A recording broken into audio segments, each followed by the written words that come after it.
दुनिया की सबसे विशाल नदियों में से एक मानी जाने वाली ब्रह्मपुत्र नदी एशिया के करोड़ों लोगों के जीवन का एक अहम हिस्सा है। तिब्बत की कैलाश पर्वत श्रृंखलाओं से उद्गम लेकर यह महानदी भारत और बांग्लादेश से होते हुए बंगाल की खाड़ी में मिलती है। यह नदी पूर्वोत्तर भारत के कृषि, आर्थिक और पर्यावरणीय क्षेत्रों में एक निर्णायक भूमिका निभाती है। लेकिन अब तिब्बत के निंगची क्षेत्र में, जहां ब्रह्मपुत्र का उद्गम होता है, चीन द्वारा प्रस्तावित विशालकाय बांध परियोजनाएं भारत के लिए गंभीर चिंता का कारण बन गई है।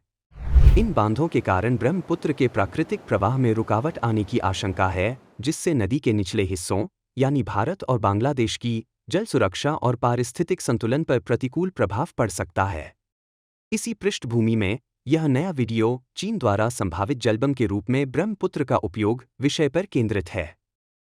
साथ ही यह भी जानने की कोशिश की जाएगी कि यह मुद्दा भारत-चीन संबंधों को और अधिक जटिल बना सकता है या नहीं।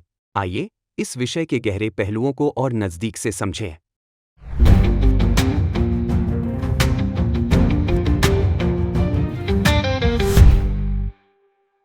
ब्रह्मपुत्र पर चीनी मेगा डैम परियोजना।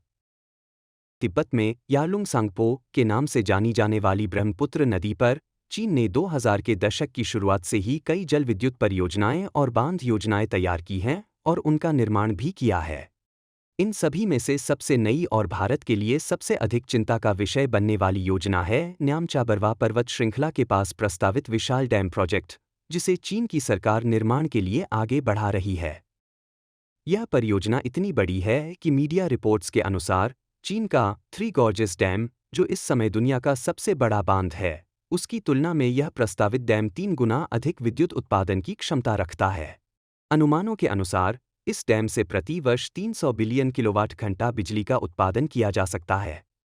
चीन का तर्क है कि यह परियोजना उसके बढ़ते ऊर्जा संकट को हल करने में मदद करेगी, साथ ही तिब्बत के दक्षिणी हिस्से, तिब्बती स्वायत्त क्षेत्र में व्यापक आर्थिक विकास सुनिश्चित करने के लिए भी यह एक आवश्यक कदम है।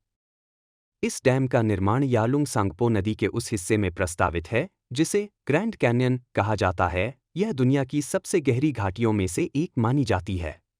इस परियोजना को दुनिया की सबसे बड़ी जल विद्युत परियोजना के रूप में देखा जा रहा है और इसके निर्माण पर लगभग 137 अरब अमेरिकी डॉलर का खर्च अनुमानित है। इसी वजह से चीन की 14वीं पंचवर्षीय योजना के अंतर्गत इस परियोजना को आधिकारिक स्वीकृति भी दी जा चुकी है। ब्रह्मपुत्र पर चीन की मेगा डैम परियोजना को लेकर भारत की चिंताएं। ब्रह्मपुत्र नदी पर चीन द्वारा प्रस्तावित यह मेगा डैम परियोजना भारत के लिए अनेक गहरी चिंताएं और चुनौतियां पैदा कर रही है। सबसे बड़ी चिंता यह है कि इस परियोजना के माध्यम से चीन को ब्रह्मपुत्र नदी के जल प्रवाह को बड़े पैमाने पर नियंत्रित करने की शक्ति मिल जाएगी, जो कि भारत के लिए अत्यंत संवेदनशील है। ब्रह्मपुत्र नदी तिब्बत से निकलकर भारत के पूर्वोत्तर राज्यों, विशेष रूप से अरुणाचल प्रदेश और असम से होकर बहती है। यदि चीन शुष्क मौसम के दौरान नदी के जल को रोक देता है, तो इन राज्यों में कठोर जल संकट उत्पन्न हो सकता है। विशेषज्ञों का मानना है कि इसका सीधा असर कृषि, सिंचाई और पेयजल आपूर्ति पर पड़ेगा, जो इस क्षेत्र की जीवन रेखा है। उत्तर पूर्व भारत के लाखों लोग कृषि और मछली पालन पर निर्भर हैं और जल की उपलब्धता में कमी उनके जीवन और आजीविका को गंभीर रूप से प्रभावित कर सकती है। इसके विपरीत, मानसून के समय यदि चीन इस डैम से अचानक अधिक मात्रा में पानी छोड़ देता है, तो इससे बाढ़ की स्थिति उत्पन्न हो सकती है। अतीत में भी तिब्बत में स्थित कुछ छोटे बांधों से अचानक पानी छोड़े जाने के कारण अरुणाचल प्रदेश जैसे राज्यों में बाढ़ की घटनाएं हो चुकी हैं, जिसे भुलाया नहीं जा सकता। ऐसी अनपेक्षित जलरिहाई से उत्तर पूर्व भारत के आबादी वाले क्षेत्र, कृषि भूमि और आधारभूत ढांचे को गंभीर क्षति हो सकती है। यह परियोजना इस पूरे क्षेत्र के लोगों के जीवन और संपत्ति के लिए एक बड़ी संभावित खतरे के रूप में उभर रही है और भारत के लिए यह एक रणनीतिक और मानवीय चिंता का विषय बन चुका है। ब्रह्मपुत्र पर चीन की मेगा डैम परियोजना से दक्षिण पूर्वी तिब्बत में पर्यावरणीय प्रभाव। ब्रह्मपुत्र नदी, जिसे तिब्बत में यालुंग सांगपो कहा जाता है, दुनिया के सबसे पर्यावरणीय रूप से संवेदनशील पर्वतीय क्षेत्रों में से एक दक्षिण पूर्वी तिब्बत से होकर बहती है। इस अत्यंत भूकंप संवेदनशील क्षेत्र में चीन द्वारा एक विशालकाय डैम का निर्माण किया जाना गंभीर पर्यावरणीय चिंता का विषय बन गया है। प्रस्तावित डैम का स्थान तिब्बत के ग्रैंड कैन्यन क्षेत्र के आसपास और उससे नीचे के इलाके पारिस्थितिकी की दृष्टि से अत्यंत नाजुक हैं। अध्ययनों के अनुसार ब्रह्मपुत्र के प्राकृतिक प्रवाह में बाधा डालने से इस क्षेत्र की जैव विविधता, जल जीवन और पारिस्थितिक संतुलन पर गंभीर असर पड़ेगा। विशेष रूप से इस नदी में पाई जाने वाली प्रवासी मछलियों की प्रजातियां सबसे अधिक संकट में पड़ सकती हैं। यह भी देखा गया है कि ब्रह्मपुत्र नदी के जलस्तर में होने वाले छोटे-मोटे उतार-चढ़ाव भी तटीय पारिस्थितिकी तंत्रों, नदी किनारे के वनों और वहां रहने वाले वन्यजीवों को प्रभावित करते हैं। अतः एक बड़े डैम का निर्माण इस प्रभाव को कई गुना बढ़ा सकता है। साथ ही यह क्षेत्र एक भूकंपीय हॉटस्पॉट माना जाता है। यदि इस स्थान पर डैम निर्माण किया जाता है तो एक बड़े प्राकृतिक आपदा की संभावना से भी इनकार नहीं किया जा सकता। इसका उदाहरण है 2004 में तिब्बत में हुआ भूस्खलन, जिसने परेछु झील में बर्फ की एक परत बना दी थी और जिसके कारण भारी बाढ़ उत्पन्न हुई थी।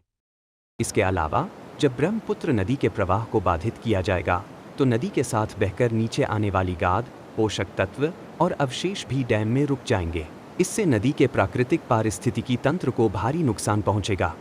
इसका सीधा असर भारत के निचले क्षेत्रों पर पड़ेगा, जहां इस नदी के किनारे खेती होती है। गाद के रुकने से मिट्टी की उपजाऊ क्षमता घटेगी, जिससे हजारों किसानों की फसलें प्रभावित होंगी और उनकी आर्थिक स्थिति पर भी बुरा प्रभाव पड़ेगा। निष्कर्षतः यह परियोजना न केवल पारिस्थितिक दृष्टि से हानिकारक है, बल्कि यह पूरे ब्रह्मपुत्र घाटी क्षेत्र के प्राकृतिक और मानवीय जीवन के लिए भी एक गहरा खतरा है। ब्रह्मपुत्र पर चीन की मेगा डैम परियोजना से भारत के लिए उत्पन्न होने वाली सुरक्षा चुनौतियां भारत के लिए यह अब किसी संदेह की बात नहीं रह गई है कि चीन की जल नीति भविष्य में नई दिल्ली के लिए एक गंभीर रणनीतिक चुनौती बनकर उभर सकती है। ब्रह्मपुत्र नदी पर चीन द्वारा बनाए जा रहे मेगा डैम से सबसे बड़ी चिंता यह है कि चीन इस नदी के जल प्रवाह को एक रणनीतिक हथियार के रूप में भारत के विरुद्ध इस्तेमाल कर सकता है। इस नदी का जल भारत के उत्तर पूर्वी राज्यों विशेष रूप से अरुणाचल प्रदेश और असम के लिए जीवन रेखा समान है। यदि चीन इस जल के प्रवाह को नियंत्रित करता है तो वह इन इलाकों पर गंभीर दबाव बना सकता है। इस तरह की स्थिति भारत की जन सुरक्षा, खाद्य सुरक्षा और ऊर्जा सुरक्षा को सीधे तौर पर प्रभावित कर सकती है। चीन की इस परियोजना को लेकर सबसे चिंताजनक पहलू यह है कि वह ब्रह्मपुत्र पर बन रहे डैम से संबंधित जानकारी भारत के साथ पारदर्शी रूप में साझा नहीं कर रहा है, जिससे भारत की आशंकाएं और भी बढ़ रही हैं। अंतर्राष्ट्रीय नदी जल समझौतों के अनुसार सीमा पार बहने वाली नदियों के संदर्भ में संबंधित देशों को जल प्रवाह, जल स्तर और संभावित बाढ़ जैसे विषयों पर सूचनाएं साझा करनी होती हैं। लेकिन 2017 के डोकलाम सीमा विवाद के बाद से चीन ने भारत के साथ इस प्रकार की सूचना साझेदारी लगभग बंद कर दी है। इसके एक गंभीर उदाहरण के रूप में बिना पूर्व चेतावनी के ब्रह्मपुत्र नदी में अचानक अधिक मात्रा में जल छोड़ने के कारण भारत के उत्तर पूर्वी राज्यों में भारी बाढ़ आ गई थी, जिससे जानमाल का भारी नुकसान हुआ। सबसे बड़ी चिंता की बात यह है कि अंतर्राष्ट्रीय स्तर पर सीमा पार नदियों को लेकर कोई ठोस और बाध्यकारी संधि या कानून प्रभावी रूप से लागू नहीं है, जो कि भारत के लिए इस मामले में एक रणनीतिक कमजोरी बन जाती है। चीन द्वारा ब्रह्मपुत्र नदी पर बन रहा मेगा डैम न केवल पर्यावरणीय और मानवीय संकट का कारण बन सकता है, बल्कि यह भारत की राष्ट्रीय सुरक्षा के लिए भी एक गहरा खतरा है। ब्रह्मपुत्र पर चीन की मेगा डैम परियोजना के प्रति भारत की प्रतिक्रिया दक्षिण पूर्वी तिब्बत में चीन द्वारा प्रस्तावित विशाल डैम परियोजना, जिसे भारत के खिलाफ जलबम के रूप में प्रयोग किया जा सकता है, को देखते हुए भारत भी अब इसके प्रतिकार के लिए विविध रणनीतिक कदम उठा रहा है। उपलब्ध जानकारी के अनुसार भारत अरुणाचल प्रदेश से बहने वाली ब्रह्मपुत्र नदी पर 3 या उससे अधिक डैम निर्माण की संभावनाओं पर गंभीरता से विचार कर रहा है। विशेष रूप से सियांग नदी पर एक बड़ी जल विद्युत परियोजना की योजना भारत द्वारा तैयार की जा चुकी है। इसका उद्देश्य यह है कि चीन के संभावित जल नियंत्रण प्रयासों का कुछ हद तक जवाब दिया जा सके और क्षेत्रीय जल संतुलन बनाए रखा जा सके। इसके साथ ही भारत का जल शक्ति मंत्रालय ब्रह्मपुत्र नदी के जलस्तर, प्रवाह और अन्य तकनीकी आंकड़ों की समग्र निगरानी और डेटा संग्रह के लिए उन्नत तकनीकों का उपयोग करते हुए एक व्यापक निगरानी प्रणाली की स्थापना कर चुका है। इसी क्रम में सरकार उत्तर पूर्व भारत के 7 राज्यों में सिंचाई ढांचे को मजबूत करने और जल संरक्षण उपायों को बढ़ाने की दिशा में भी सक्रिय प्रयास कर रही है। इसके अलावा ब्रह्मपुत्र जल प्रवाह के एक अन्य प्रमुख लाभार्थी देश बांग्लादेश के साथ भारत राजनयिक वार्ताएं तेज करने की दिशा में काम कर रहा है, ताकि इस मुद्दे पर एक साझा दृष्टिकोण विकसित किया जा सके। हालांकि भारत और बांग्लादेश के बीच वर्तमान में द्विपक्षीय संबंधों में उत्पन्न तनाव के कारण इन वार्ताओं का परिणाम क्या होगा, इसे लेकर गहरी अनिश्चितता बनी हुई है। इन्हीं कूटनीतिक और भूराजनीतिक जटिलताओं के कारण ऊपर उल्लिखित रणनीतिक प्रयासों की प्रगति भी प्रभावित हो रही है।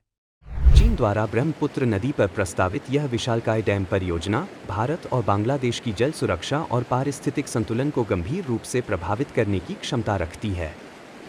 यह केवल जल वितरण का विषय नहीं है, बल्कि इन दोनों देशों में रहने वाले करोड़ों लोगों के जीवन और इस पूरे क्षेत्र के आर्थिक भविष्य से जुड़ा एक अत्यंत संवेदनशील और निर्णायक मुद्दा बन चुका है। इसी कारण तिब्बत में चीन द्वारा विकसित की जा रही ये परियोजनाएं भारत और चीन के बीच संभावित जल संघर्ष को जन्म दे सकती हैं, ऐसी आशंका लगातार बनी हुई है। इस स्थिति में चीन की इस प्रत्यक्ष चुनौती का सामना करने के लिए भारत को बेहद सतर्क, रणनीतिक और दीर्घदृष्टि से युक्त होकर आगे बढ़ना होगा। यही आज की आवश्यकता है। जय हिंद।